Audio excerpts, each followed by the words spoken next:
Пока ты пьешь кофе с таким шикарным видом, мы уже, ребята, установили и уложили плитку широкого формата на пол. Кому надо, обращайтесь.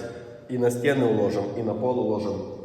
Очень качественно, ровно, даже кривую плитку, потому что ровной плитки не бывает. Но бывает, но крайне редко. Обращайтесь, пишите в личное сообщение, сделаем вам вот такую вот плитку. Пока вы будете пить кофе, мы вам уже сделаем. Чао.